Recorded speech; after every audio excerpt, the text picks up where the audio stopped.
Good evening, ladies and gentlemen, and welcome to this other edition of Viewpoint here on DBS Television. Tonight, we are going to look at issues related to COVID-19 pandemic, the management of funds. You know, funds came in from the Solidarity Fund, the head of state launched in Cameroon, and from the assistance that came in from foreign organizations like the World Bank and the International Monetary Fund. In tonight's edition of the program, we have two gentlemen who will be looking at issues surrounding the auditing of this fund that were given to Cameroon. We have Mr. Kimbang Vitalis. He is a civil society activist. Good evening, Mr. Kimbang, and thank you for being there. Good evening, Mr. Venatius. Good evening, televiewers. It's my pleasure to be with Mr. Ngalim for the first time. Actually, I didn't even understand that. That was the first time that you are there with Mr. Ngalim as you have it. Mr. Ngalim, good evening. Thank you for being there. Good evening, Mr. Mange, and thanks for inviting. And to our televiewers and viewers and Mr. Kimbang, I will say it's a pleasure to be with you this evening. Actually, Mr. Ngalim is a Pan-Africanist. So we are looking at issues surrounding the COVID-19 fund in Cameroon. Let us take part one of the program.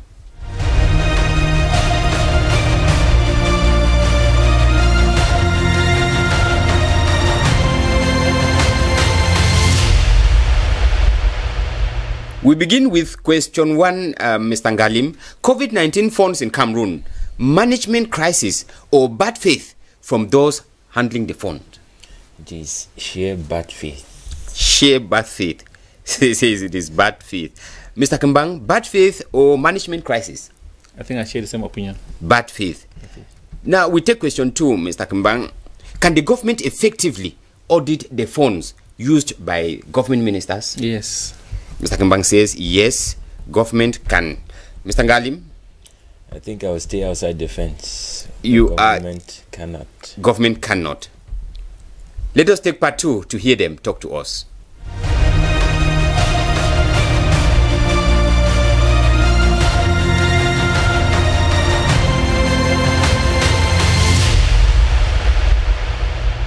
Talking about the coronavirus pandemic in Cameroon, on April 2020, Health Minister announced the sum of $105 million US dollar response plan to handle the pandemic in Cameroon. The following month, that is in May 2020, the International Monetary Fund approved the sum of $256 million US dollar emergency loan for Cameroon. In October 2020, the IMF again approved a further $156 million US dollar to finance the health system and help those affected by the pandemic. That is giving us a total of about $517 million US dollar that was, given to the government of Cameroon to manage the pandemic. In tonight's edition of the program, we want to find out, given that there were worries raised by Cameroonians about the management of this amount, the head of state, called for an audit into the funds to find out who used what and how much has been left in the account. That is what we are trying to find out today, and we are asking the question, is it management crisis or bad faith from those handling the faith? Mr. Ngalim, you think that it is bad faith? I am certain of the fact that it is bad faith, and I'll begin with just an insight. Yes. When you talk of mismanagement of funds or management crisis, yes, it's a situation where there is genuine lack of skill or know-how. But when you consider the fact that Cameroon has one of the first-class brand of financial managers worldwide, some have been chartered accountants worldwide, then it returns to the simple fact that what has happened in our country is bad faith, because we have world-class managers who could do the job for us and perfectly. Therefore, the accountability on ground, we cannot say it is a management crisis. Mr. Ngalim, when you look at it, appointments in Cameroon, like I always say, is not out of merit. It is not because you are qualified to handle this ministry that you are given this ministry. Appointment is at the whims and caprices of the head of state. He judges that you are fit and you are appointed. Can we say that these ministers who were handling these finances, can we judge them as they're kind of high-class financial managers? I think that brings you to agreeing with me that we're in a situation of bad faith. Okay. Because if meritocracy were followed, I think Cameroonians would never have any reason to put pressure before accountability is rendered for any funds that are given out. But it's just the fact that appointments are made on the basis of I know you and you need to survive, not that you have the skill it takes to work to survive. And therefore, the right people are kept outside the fence of jobs, whereas the wrong persons find themselves inside. And that's precisely why we find ourselves where we are. And when you consider, for you to be able to give a proper balance sheet, you must be able to have the column of income clearly laid out, the column of expenditure clearly laid out, and the column of expenditure is justified by the actual equipment, be it construction works that are done and transportation expenditure and everything. Once you bring your balance sheet that way, backed up by receipts received for every item of expenditure that you have on your balance sheet, no one questions your accountability. But we're faced here with a situation where the African Development Bank, even if I consider just the initial amounts of the finances, gives about $100 million US. That's 55 billion francs, CFA francs. Yes. And if you sum up what the International Monetary Fund has given, it is not less than 383 million US dollars. These are hundreds of billions we are dealing with. What about what was contributed by Cameroonians themselves, well-wishers and sympathizers? It's about 40 million US dollars if we were to give a cut-down estimate. But then, when pressure is mounted before the government orders an investigation into it, the Prime Minister presents to us a report which does not even cover half of the amount that Cameroonians themselves raised. Yes. What has happened to the rest of the amount Cameroonians raised before talking of what the African Development Bank, the International Monetary Fund, and the rest, what they contribute? What did they contribute, and where has it gone to, or what has been done to all these amounts? I remember a person in the Northwest Regional Hospital cried out loud after Cameroonians had contributed all these 40 million US dollars, saying that prior to whatever international support they received, they were handed 12 masks and 20 boxes of gloves with 4 gowns, complete gowns, for 50 workers in a hospital. What are we taking Cameroonians for out of 40 million US dollars?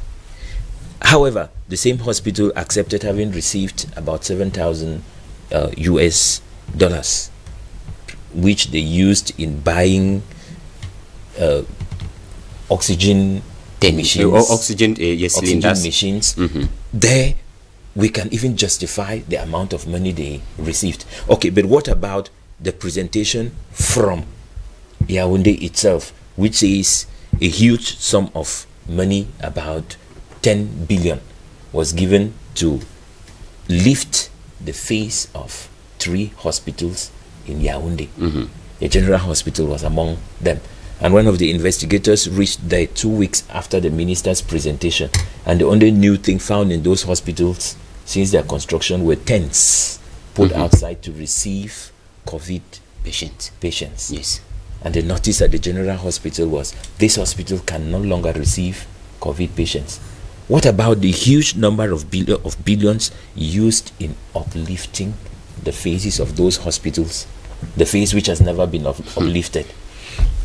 Those are the kinds of things that push us to think that we're faced with a situation of complete bad faith. Mr. Ngalim, we'll come back to this issue, and let us take Mr. Kimbang.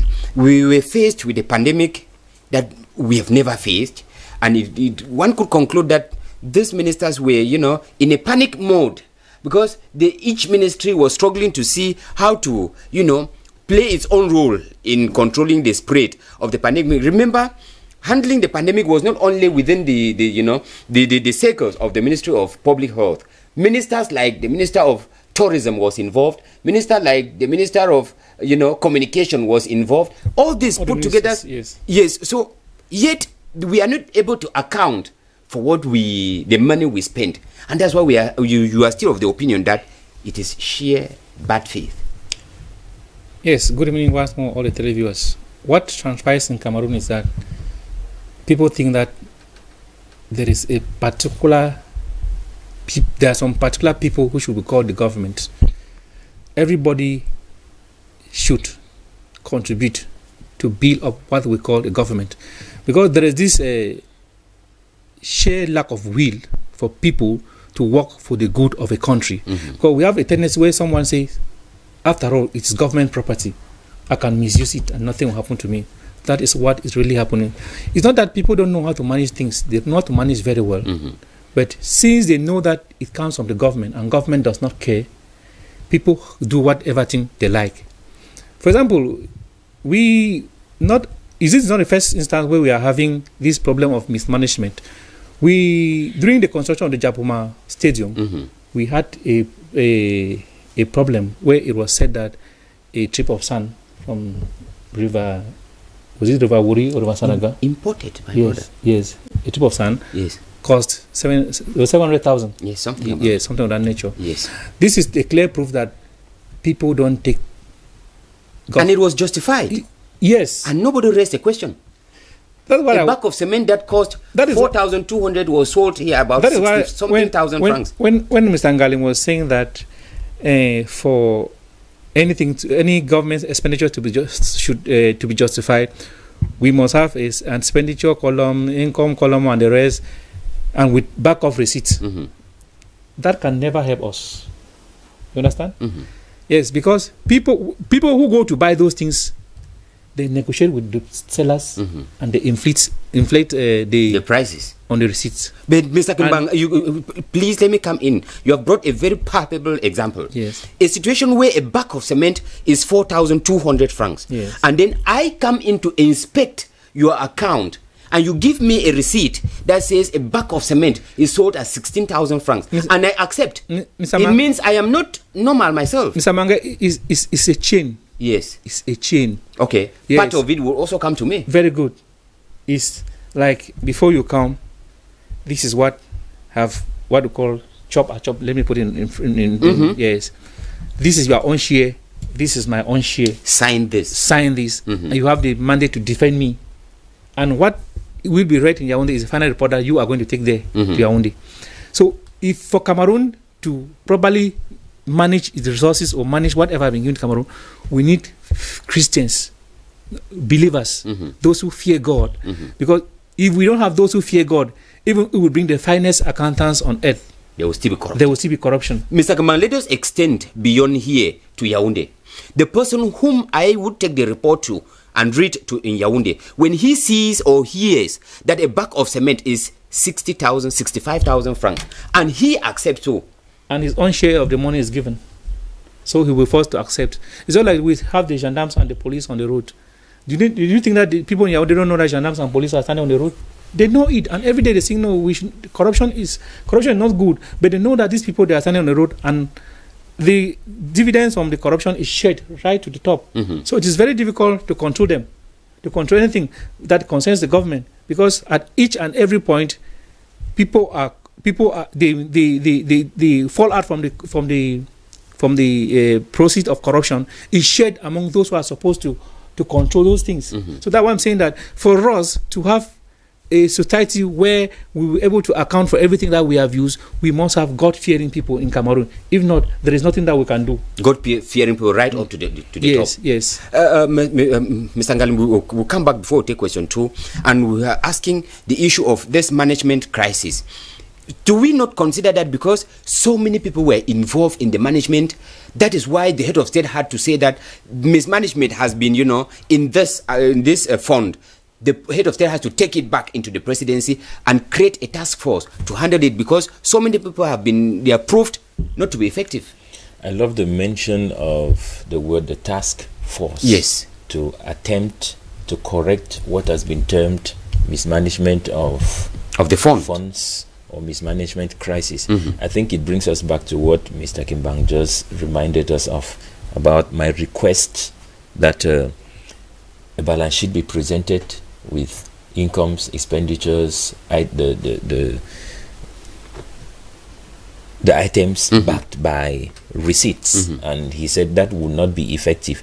But I think it brings us close to the truth, because when you begin to tell me that a bag of cement which cost 4,200 should be sold at 65,000 francs. 65,000 francs, that is enough reason for us to request to know who you did the purchase from, because it is public knowledge about the universal price of a bag of cement. And if, like he said, the situation continues to prevail because there is an entire chain, it's just a request that the entire chain be taken off. And that's what the head of state did. And by creating a task force, taking the management into the presidency. The thing is very clear. I'm not okay, let me learn, and then you may bring in something. And creating the task force now as an attempt to correct the bad faith that has taken place is a positive attempt. But there is a problem with that attempt. You create a task force and you take a previous well-known misappropriating fellow and you put to lead the task force. Is another problem. Look at, if Cameroon found itself taken back to the Garden of Eden, standing naked, stripped of its rights to host the AFCON, it was because Ngongo was the very man who managed the construction of the sports equipment at the time, and the very bad faith of corrupt management of finances ruined Cameroon's chances of hosting the AFCON. And an account has never, a proper account has never been rendered, because that is from where these statistics of a trip of sand at 700,000 francs and a bag of cement at 65,000 francs came from.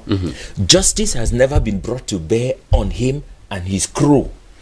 And those who are supposed to bring justice there. And the problem why justice has not come is because everyone, plus he who has created the task force, is in the criminal ring. That is the irony that Cameroon finds itself. Is it not like he is caught up in the web of trusting you and you disappoint him, trusting you and you disappoint him, trusting you and you disappoint him? If he is caught up in the web like a man, you don't lie in the net simply because it has entangled you. What attempts has he made? By creating the task force. The task force is not enough. He needs a sharp razor blade to cut off the nets and let them go to the dustbin where they belong. And the problem I have with this country is the fact that always they do the good thing of identifying amounts of money that came in, identifying who mismanaged them. But the problem I have with them is that there is never a recovery strategy. You send someone to prison for embezzling 70 billion. He stays and dies in prison. Where is the money? That is the point. The greatest problem we have is not the fact that we don't identify the criminals or we don't know who the criminals are, but the fact that we don't bring justice to bear on the criminals.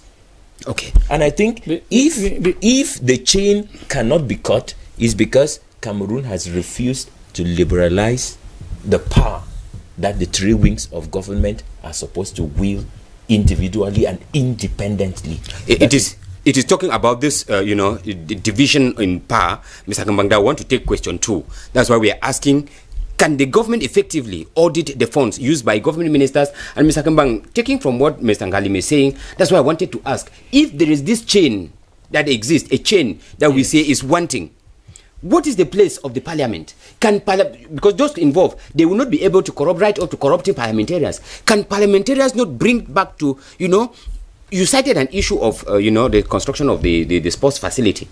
Can the parliamentarians not bring back what is the cost of a syringe? Bring it to us, let us see. A syringe that is sold at pharmacy at 10,000 francs and you buy it for 100,000 francs, then there is something wrong.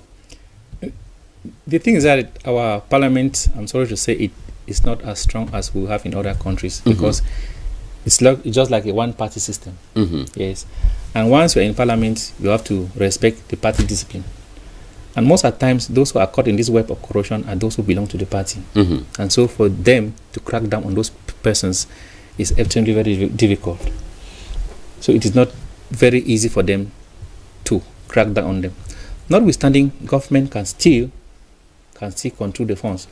Because when I saw the list that was given out for the various amounts that were given to the ministries, it did not state that they have stolen the money, or that they have mismanaged the money. Yes. It was statistics that was given that this amount was given to this ministry, this amount ministry. Was given to ministry. And it's best normal for government to ask people to justify how they use. Yes. So most Cameroonians are thinking that those amounts that have been allocated, that we saw on social media, are amounts that ministries have mishandled. Yes, not so.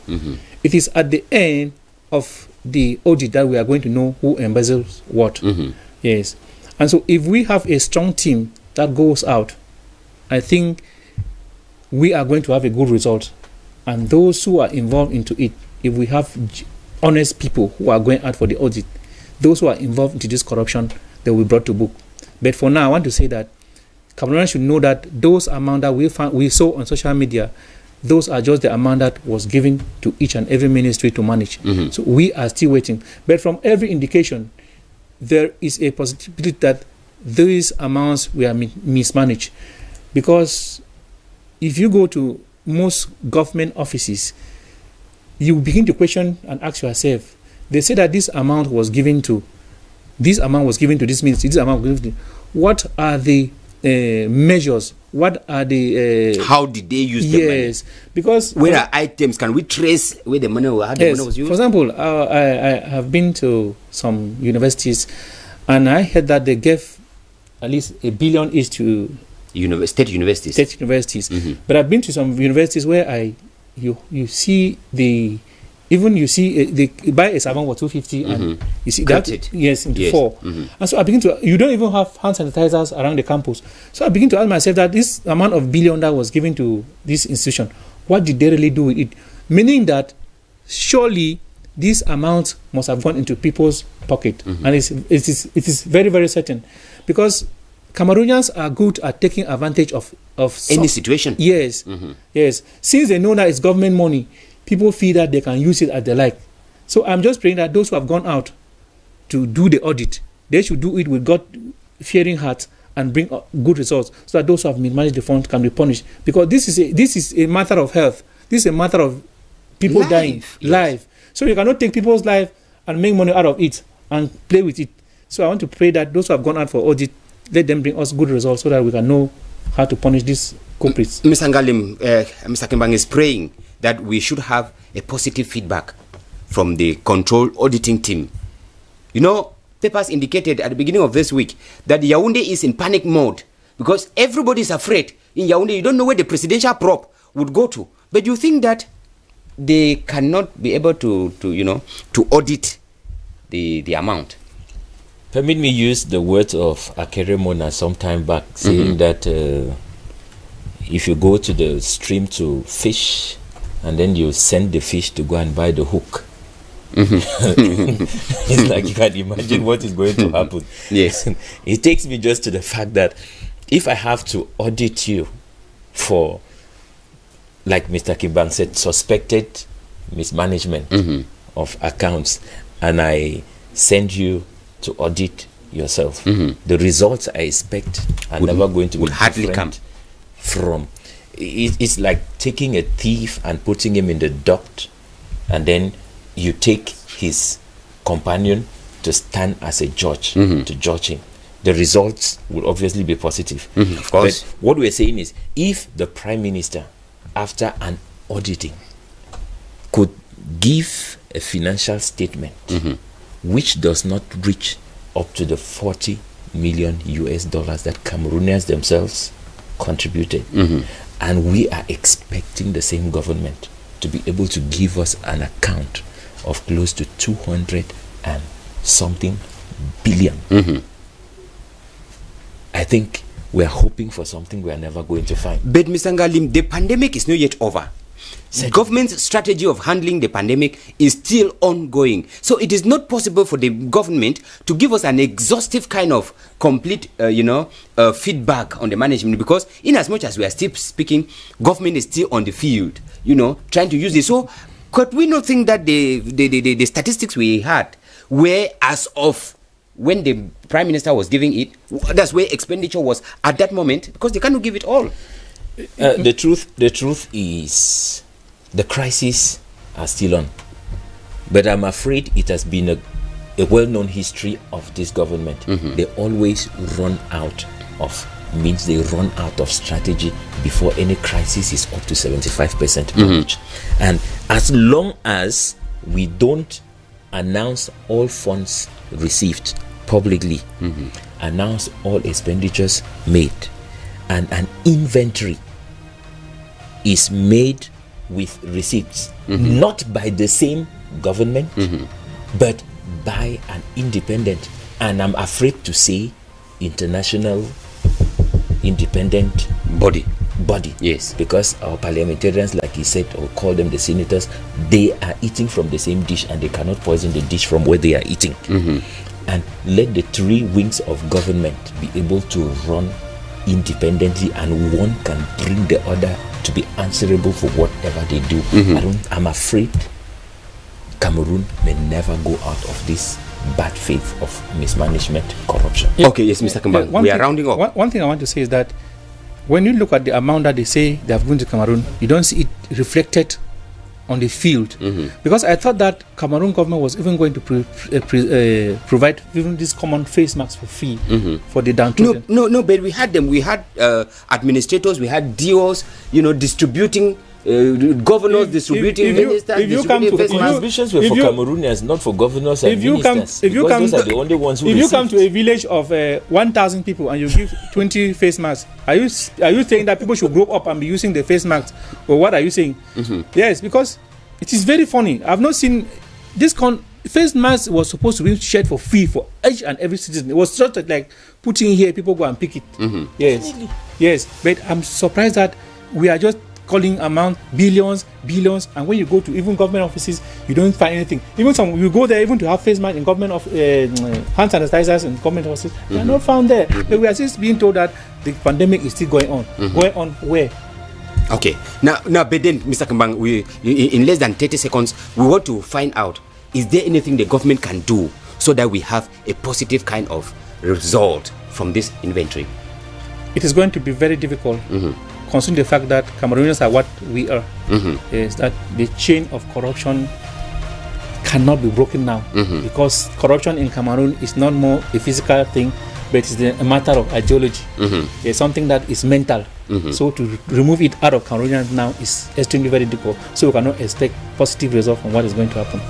Okay, thank you, gentlemen. That is all we had time for today's edition of Viewpoint. Permit us indicate here that up next we would have the news in the English language with Cynthia Ngwemo. Until we meet again, thank you, gentlemen. It is time we say goodbye and good night.